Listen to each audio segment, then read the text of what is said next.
Good morning. Welcome, everyone. I'm so pleased to be here. Thank you for coming to the seminar from all parts of the world. We're thrilled to have you. And we're going to get going right away with this because we have very limited time. So I wanted to talk a little bit about In der Nacht from the Fantasiestücke of Schumann, Opus 12. And it's a set of 8 pieces for piano written in 1837. And the title was inspired by the 1814/15 collection written by E.T.A. Hoffmann. And it's loosely based, this piece, on the myth and story of Hero and Leander, which is not such a wonderful story because they were lovers and they both ended up dead because one died by swimming to meet her and the other one couldn't live without him, so she jumped off a tower. So the story is very passionate, and it does actually experience both the Florestan and Eusebius characters of Schumann. And interestingly enough, it's the first time those two characters come in the same piece in the work Fantasiestücke. So there are different pieces in that set, and usually it's very clear which one is Eusebius and which one is Florestan. In this work, they're both present. So with that said, Schumann did not set out to name this after Hero and Leander, but when asked about it, he said almost backwards that yes, it could have inspired him. So we have that sort of inspiration from him. The piece begins in a very sort of lower register, kind of below middle C a little bit. And so from a Taubman point of view, we have to move over to the left a little bit to allow for our finger, hand, and forearm to be in the right position. When we start this piece, one of the most striking things to me was the resemblance to the last movement of Opus 2, number 1 by Beethoven. And I find it hard to believe that that Schumann wasn't having this in his ear, because when we start, it's basically, so that resemblance was just so striking to me that I thought I'd mention it. So if we're talking about some things, Taubman terms here, and especially there's a range of people's experience present on the lecture. So people where the Taubman work is the first time they're encountering these ideas to very, very seasoned people. So what I'm going to say will be at many different layers of that experience. So please take what is valuable to you and use it if it's helpful to you. I don't expect that everyone on the call, certainly first-time people, will understand everything. I will try to define terms that I use and explain them briefly so that there's some sort of insight into what we're doing. Hopefully, what becomes apparent is the kind of approach that we do, more than the specifics. So I want to talk about the torso and 2 different fingering ideas. So the beginning of the piece lends itself to what we call redistribution or an equitable distribution of the notes. In other words, even though the 16th notes belong in a way to the same musical idea, they don't necessarily have to be played by the same hand. So it's very convenient to actually play the upper part starting on the end of 1 as an interval, 1 and 5, 2, 5 and 3, and 1. Now, I do have 2 written in parentheses. That's also a perfectly fine fingering. So I'll show you from above what we would do to make this easier to play. We would take the right hand note starting from the end of 1 as an interval, 2, and then 5, 3, and 1. Now, once we have that, what becomes available to us being connected, finger, hand, and arm, which we talked about in the first lecture, is the fact that we have different densities here. We have 2 notes followed by 1, followed by 2, and followed by 1. The vertical walking hand and arm, the way in which we move up and down into the key, can help here to equalize out that experience. So, for instance, we have to feel that we play down into every note. So the 1 and 5 is down, the 2 is down, the 5, 3 is down, and the 1 is down. That's a given. So that it helps very much sometimes to just sense it. And I say sense because the walking hand and arm is something that should not be practiced in exaggeration. It doesn't help us much to do very big motions that have nothing to do with the final product of playing. So we try to practice as close to how it ends up in speed. So you won't see much, but I'm sensing a little bit of the walking hand and arm. To show you what I'm doing, I have to exaggerate it so you can see it. I'm coming down, up, down, up, down, up, down, up. What also begins to have that go underneath is the fact that it's one shape. We talked a little bit about shaping being the finger, hand, and arm in the technique clinic, arriving at different heights, even though we're always, like in a staircase, we're always stepping down onto a stair. So as we go up the staircase, we're stepping down onto that stair, but our whole body is at a new elevation. So here what we have is a 4-note over shape. And that shape helps smooth out that experience of the rotation and the slight out on the 2 and back in. So now in the second measure, I think what's so important is two very things are different there. One is the fingering. In other words, in the second measure, on the second beat, instead of going from the 5-3 back to the 1, as I did in the first measure, it really helps to go to the 2. It sets us up to continue. Now, with that comes a very, very slight walking hand and arm. And when I mean walking hand and arm, I mean the horizontal component. Walking hand and arm has 2 basic premises. The walking hand and forearm can be vertical, like I talked in the first measure, but it also can be a horizontal movement, like when we move in a scale and we shift across to get our thumb into a comfortable position. It's at play here too, because I can do this and be very far away from that note. So right here, I'm moving across. The finger, hand, and forearm are moving across to accommodate that move to the thumb on the C.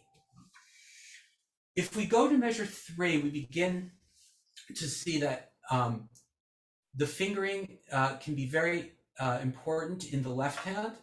I start with 2-1, and I'm rotating over to 4-2.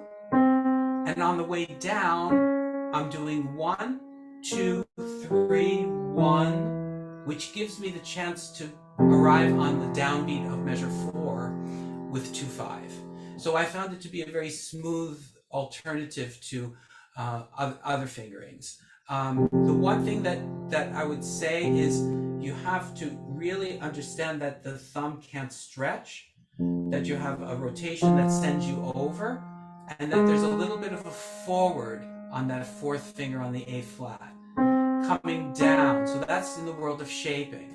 On the way back, we have what's called a scale shape. So I'm coming out a little bit to 2, out forward to 3, as I'm coming higher. So when we cross under, for people, you will get this, new people on Sunday in Mary's lecture on shaping, how a scale, the finger before the cross unders, is your high point. So this is my high point, gives me space for my thumb to play. So you can see from the side that my finger, hand, and forearm as a unit get higher, and I'm able to get to the thumb easily. We are challenged in this measure by a polyrhythm. And I must say my colleague John Bloomfield has a wonderful video on the streaming which goes into tremendous detail on how we trigger these things, because we can't just always just feel the beat in both hands and hope for the best. When we work out the triggering inside of what happens, then when we return to feeling the main beat, it is triggered properly. So when we have a polyrhythmic situation here, which is a 3 against the 4, what's happening is obviously the first note is coming together. If I go to the 16th notes, those are the more notes. So the more notes are going to cue in the fewer notes. That second 16th note is cueing the second note in the upper part. And then I play the 4th finger, and the top note is closer, a little bit closer to the 4th note of the lower part. And the same here. So you learn to feel on a physical level, not just on the other 2 levels, which are important, but don't really solve the situation. What do I mean?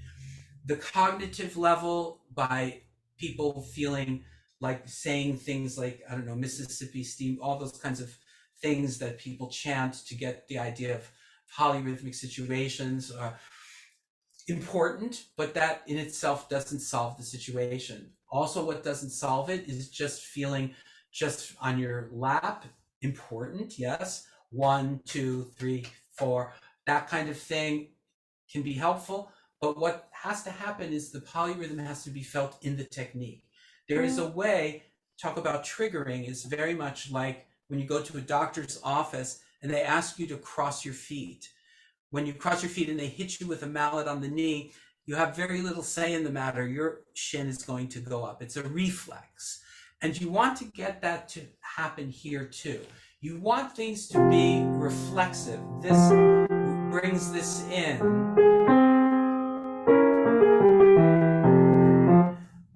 And then there's letting go of that a little bit and just going with the main beats here, which completes the picture. If we move to measure 7, we have some fingering choices here. In the lower part, in measure 7, we could do what I did prior, starting with 5-2, going to 1, 4, 2, 1, 2, 3, 1, as we did. Another possibility is actually to go to 3-1 on the E flat and the G, and to continue with 2-3-1-2. I like it a little bit less because I'm not thrilled about this moment at the bottom where where the second finger has a little bit of a leap. I like this feeling with the above fingering, but the bottom one is perfectly fine also. Let's move to measure 11. I want to talk about first the concept of redistribution. So when we talk about redistribution, what we're talking about is when something appears in the written music to be assigned to a particular hand, but we reassign that note or notes to another hand. And we do it for various reasons. Always the bottom line is it's more comfortable, and if it's more comfortable and it's easier, we can make it sound better. And I just wanted to say I was recently watching a masterclass by Stephen Hough, a very famous pianist who plays all over the world with the best orchestras, teaches at very fine schools. And he was telling the student, you know, it's okay to play a note with a different hand. You don't have to always play it in the hand that they tell you to. So this concept of redistribution, which Taubman, you know, worked with decades ago, I think is now becoming a little bit more accepted, because the idea that you must play it in the hand signed in the music creates enormous problems for people.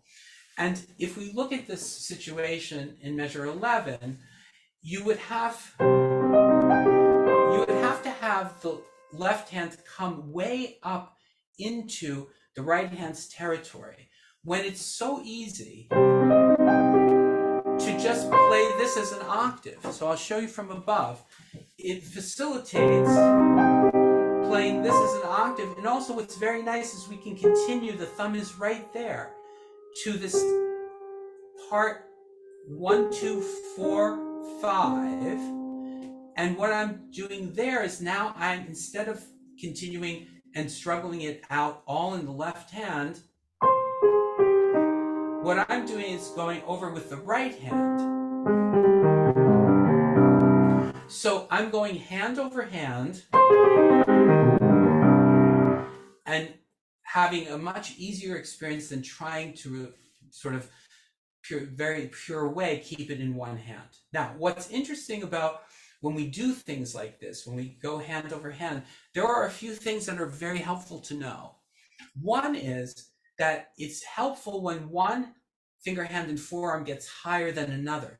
Why? When they're at the same level, they feel a certain collision. So what happens here also is that the in and out separates the hands. So separating the hands in this dimension and separating the hands in this dimension is very helpful. So when I begin with the left hand, I'm coming out.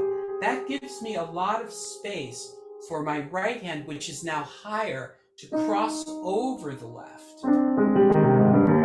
So you can see if I don't do that, then I can understand how somebody might think this is very clumsy, because if I stay inside in the left hand, I feel, first of all, I'm colliding. I can hardly get here. If I do that and I also don't get any higher in the right hand, I'm colliding with the left hand. So the combination of getting higher and coming out in the left hand really makes that feel very easy. So I hope that also, as I'm speaking, you're starting to think of moments in your own music where these concepts might be present, because it's not only about this piece, it's about that idea, that option, and how to use the body in situations like this that you can feel so much easier in the passage. Let's move to measure 15. So in measure 15 is an interesting concept here, and it occurs other places, but I chose to do it here because of the distance from that interval to the D natural. So in measure 15, it's interesting. What we see very much is that it is true that the fifth finger is going to play an eighth note. That's absolutely true. But if you hold on to that eighth note, you are going to produce stretching to this note. Now, we can give that a sound. When we have connection, finger, hand, and arm, we have access to producing a myriad of sounds. We can give a deep, rich sound to that note if we want. But the reality physically is very different than what we see on the page. And I have to say, I talk about this with my students, and I have a range of students from people who have graduated from some of the finest schools with master's, doctorates, and artist diplomas to, very serious amateurs and piano teachers and some young people also. And invariably, I always have come to this place where I have to have this conversation with them, which is that when we're taught the piano or taught music, one of the benchmarks for being very good at what you're doing is holding the notes for the exact length of time. I can remember my teacher saying, that's a whole note. It has to be held the entire time. That's a half note. You let go too soon. And thinking, oh, that I must not be a very good musician. So that sticks in our head. And we're very reluctant to think about really what the reality of the situation is. The reality of the situation here is if I hold that, first of all, most people don't even have a ninth. So that's impossible for many people. But it's interesting, even if you have the notion that you don't have a big hand and you don't hold it, the notion that you don't release it fully is still there in the system.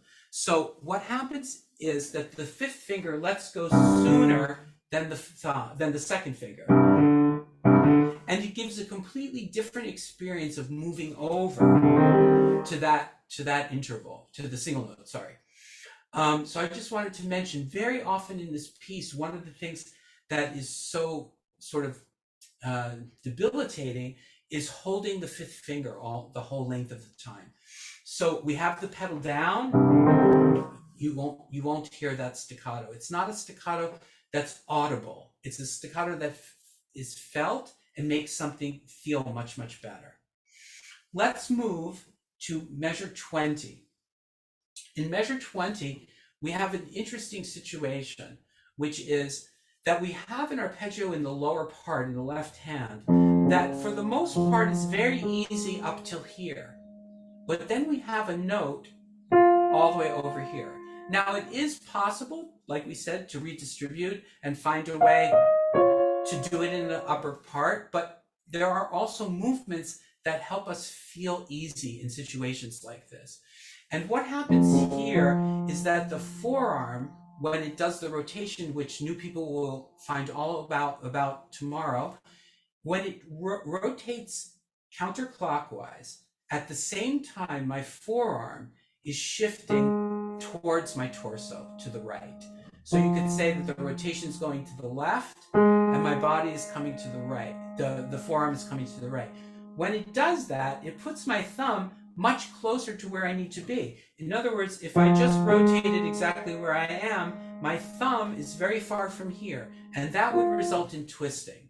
So here, when I don't know if you can see it, but the walking hand and arm is helping me across. The other aspect that helps enormously here is getting higher to the fourth finger and more inside. Once I do that, it's much, much, much easier experience.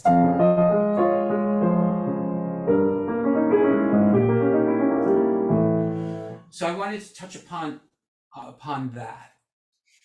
Also, realizing that on the way down, we have some crucial issues. We talked today in the first lecture about the in and out and the necessity for them and how it avoids twisting. Here is an example when we go from measure 20 into 21 of a really relevant issue, which is how we have to plan. And we're not always that good at thinking we have to plan in advance.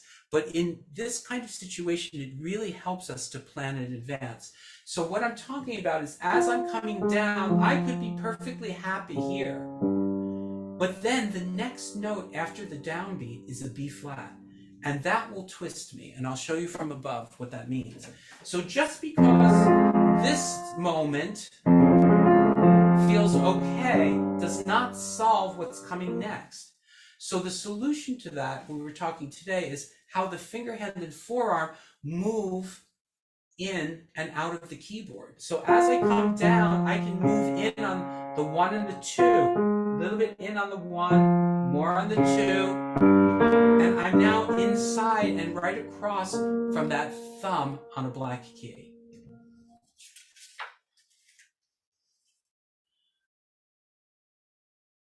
Now, this is an interesting concept. In the next measure, measure 21, it's interesting. Sometimes we can do a certain shaping and it feels good, feels pretty good.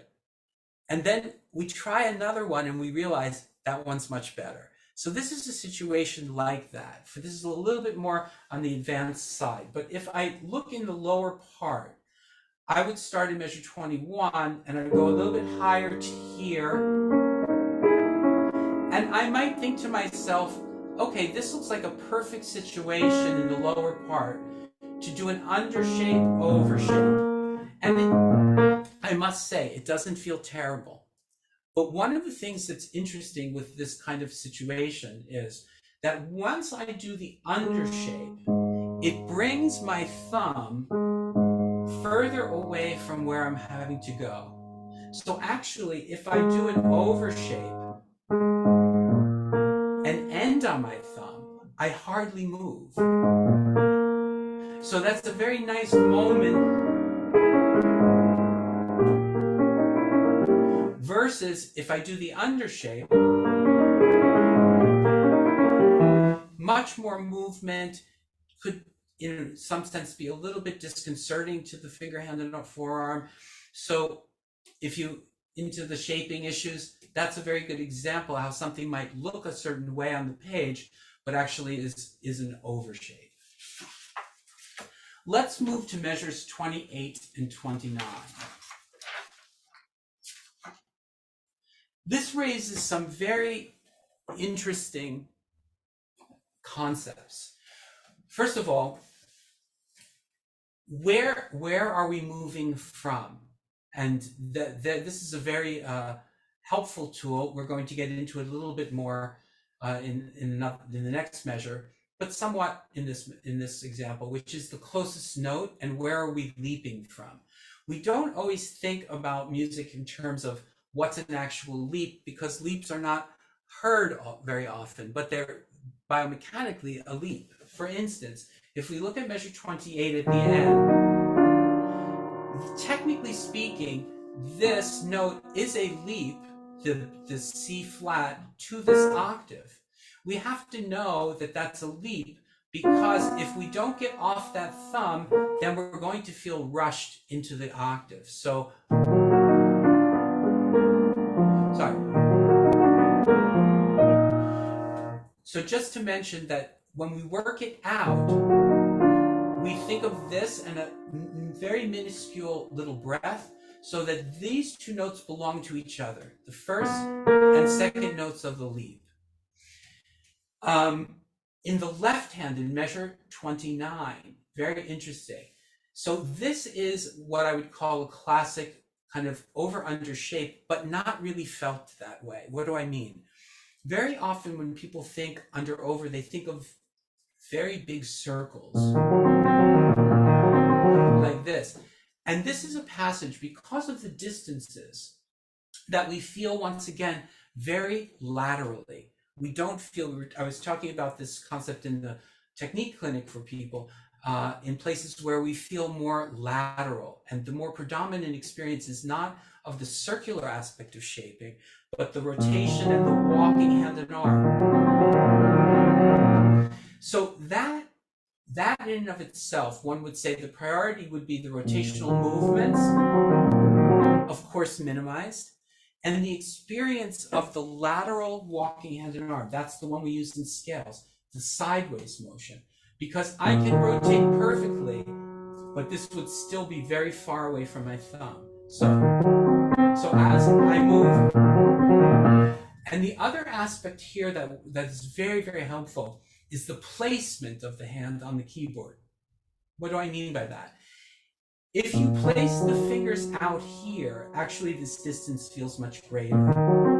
If I place the fingers inside, the distance feels very small.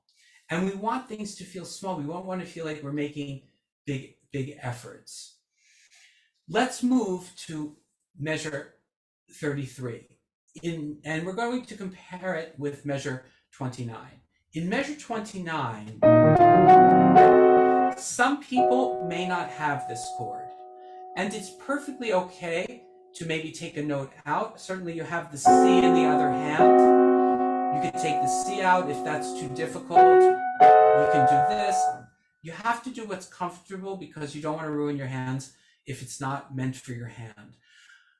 If you do have those intervals, there is something that can be very helpful to know, which is the position of the arm for the G flat is very different than the position of the arm for the chord. So what facilitates that is both the rotational movement and the walking hand and arm. So what's helpful in this moment is to know that I can't play this knowing that I'm not really in the right place for the chord. I have to play this knowing that the adjustment afterwards is rotational and walking hand and arm. And that makes a world of difference in feeling that I can get power on that chord.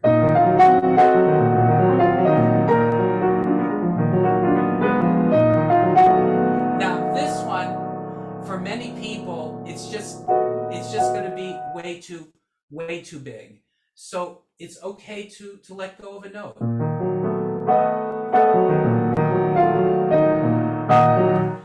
So your choice. If you don't want to let go of that note, then once again the arm has to move across a pretty significant amount. At the end of measure 34, going into 35, this is where the closest note is so valuable, because we can see the top note of this octave is the bottom note of the chord. So you'll learn tomorrow, some new people, about the rotation, but the rotation, together with a little bit of the shifting, puts you right on that chord. And the experience, what's more important is, what is the experience in the body? The experience of the body is that I didn't really leap. Taubman used to say, when she first started this, giving this to people, people would say, Mrs. Taubman, the piano just shrunk. Well, obviously the piano didn't shrink, but our experience, our perception of the moment alters, and we feel, oh, we're right there. Now, why is there a benefit to that? Because if we go directly, meaning the closest note is the same note, we're not wasting any time in the air, we're not looking for the chord, we're not forming the chord in the air, and consequently we're there with the support of the finger, hand, and form to really give us sound. And this is what we really want. He writes a sforzando on that note, so he doesn't want something mild.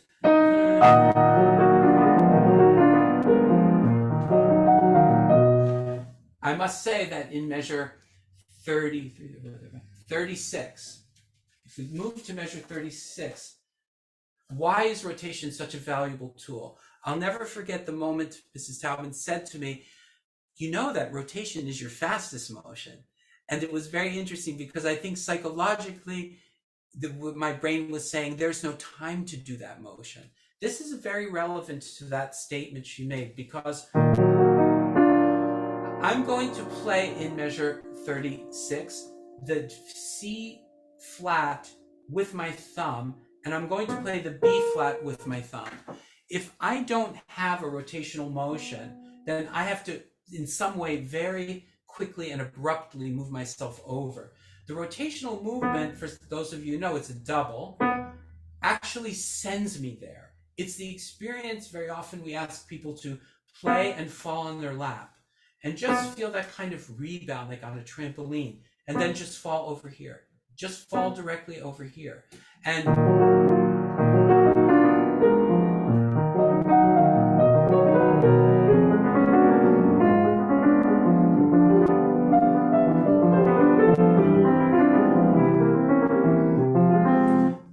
many places where there are leaps, and you can really help the overall experience.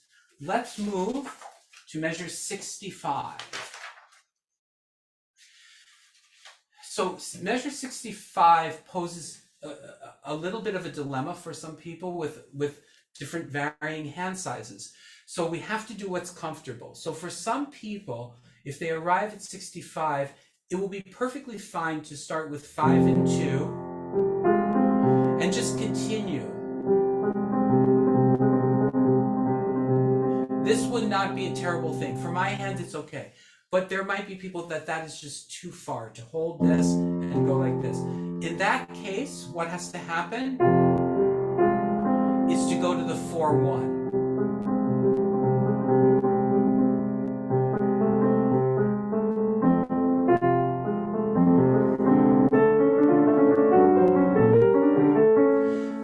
As we go into measure 69, we have to find a way to get in and out of that measure sort of elegantly. So I came up with this fingering, taking the 16th notes in the right hand, and right here I'm coming out to that second finger and playing the C with my thumb, giving me the movement into the melodic note.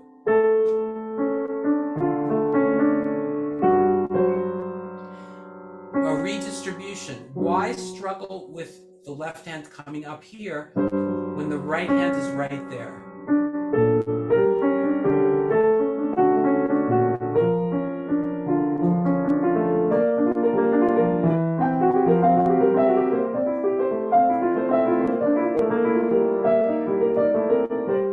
So you can see how that is constructed. I put a lot of fingering in. These are my fingering choices. You can see if they work for you. Let's move to measure 85.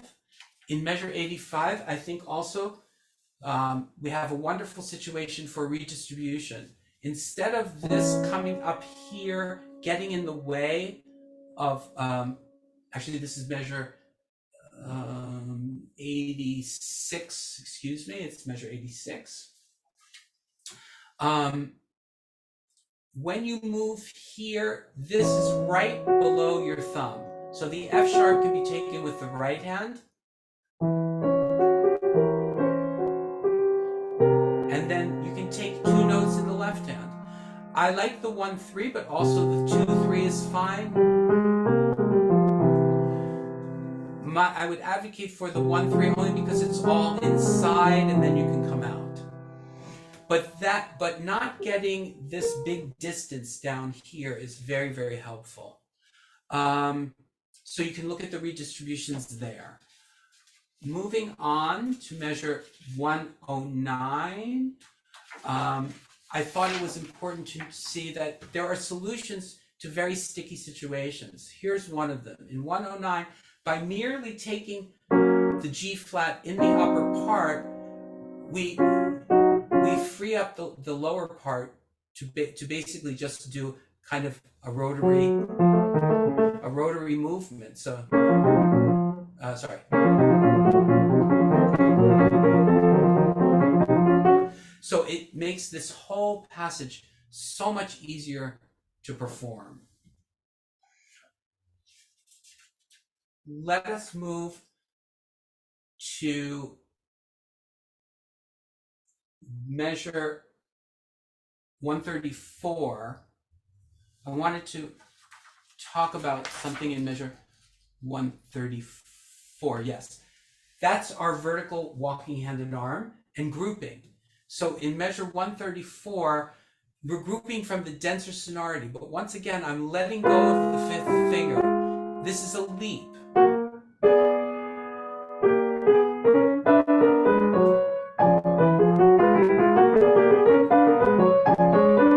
So you can see how very small leaps help us get to where we need to go.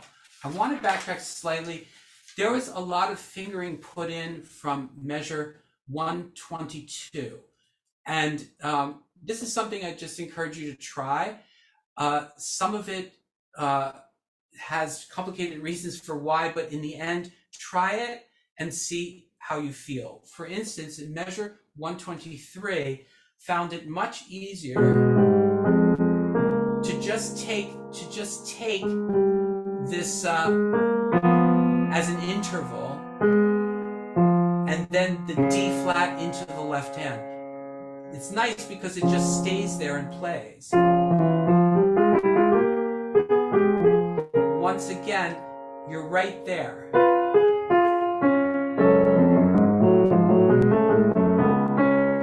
Now here, I did it again with the 5th finger on the D flat, puts me right here. Now here, I did not take this because I felt this was close enough and I had a leap.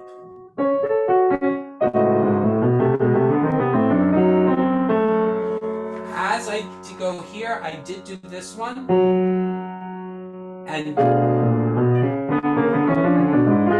But this one I kept in the right hand because of the grace note in the left hand coming up. So I think that gives you kind of a logic as to why the fingering choices were made and the distributions were made. If we just look briefly,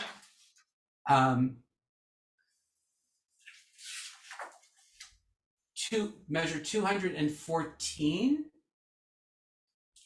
Yes, I think it's important to discuss this in terms of leaps. That when we come from the previous measure, okay, if we sit on this note, we can't get here. So this is actually a rotation and a walking hand and forearm that gets us here. And then this one sends us back.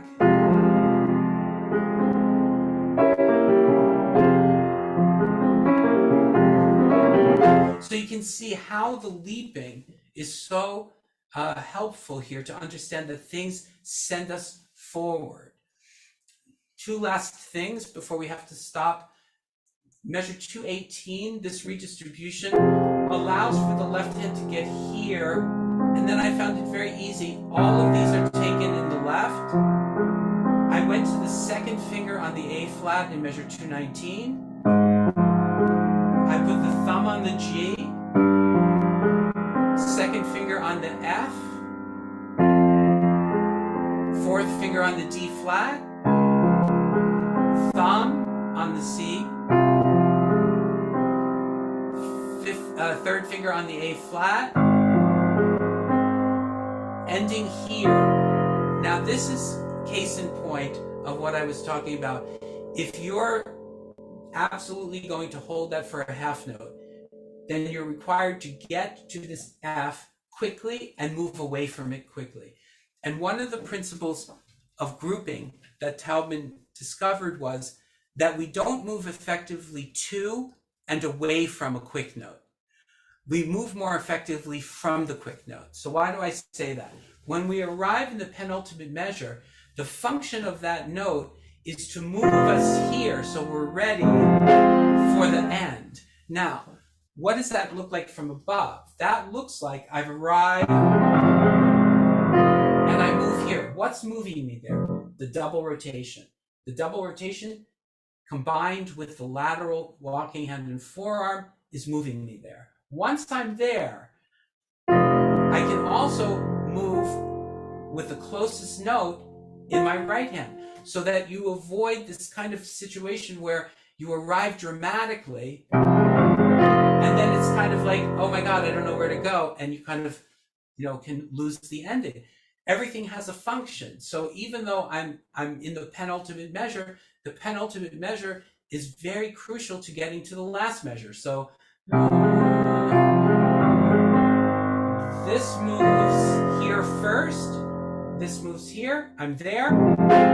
That's happening all in split-second timing.